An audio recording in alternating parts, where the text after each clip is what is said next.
तेज धूप में एक सूखा खेत अंतहीन फैला हुआ है। उसकी मिट्टी फटी और सूखी है, जो प्रकृति की कठोरता का एक स्पष्ट प्रमाण है। रमेश, एक अधेड़ उम्र का किसान, अपनी मुरझाई हुई फसलों पर निराशा भरी निगाह डालता है।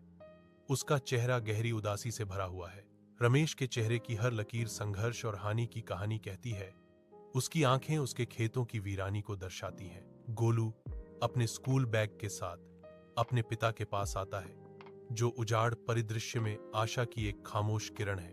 गोलू रमेश के कंधे पर धीरे से एक आरामदायक हाथ रखता है। निराशा के भारी बोझ के बीच एक कोमल इशारा। दूर अन्य ग्रामीण अपने बंजर खेतों का सर्वेक्षण करते हैं। उनके चेहरे पर वही गहरा दुख, एक साझा बोझ झलकता है। गोलू, जो थोड़ी टेढ़ी मेढ़ी स्कूल यूनिफॉर्म में एक छोटा सा लड़का है, दोपहर की धूप में खेतों से होकर गुजरता है। उसकी आंखें जमीन को स्कैन करती हैं, एक उद्देश्यपूर्ण हवा के साथ छोड़े गए पाइप के टुकड़े और खाली बोतलें इकट्ठा करती हैं।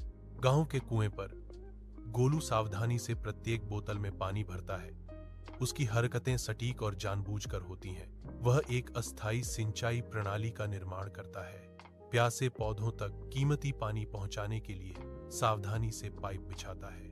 उसके छोटे से शरीर पर पसीने की बूंदें उसके कठिन कार्य का प्रमाण है, फिर भी उसकी भावना अटूट बनी हुई है। गोलू की आंखों में एक तीव्र दृढ़ संकल्प चमक रहा है। सूखी धरती से एक मौन वादा। सुबह की पहली किरणें एक हरे भरे जीवंत खेत को चूमती हैं, उसे सुनहरे रंग से रंग देती हैं। रमेश आंखों में आंसू लिए गोलू को जोर से गले लगा लेता है। उसकी आवाज भावनाओं से भर जाती है। बेटा, तुम मेरे हीरो हो।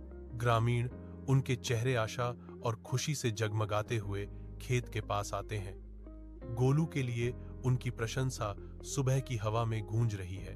कृतज्ञ चेहरों का एक सागर गोलू को घेरे हुए है। उनकी जयकार उसकी विजयी भावना का प्रमाण है।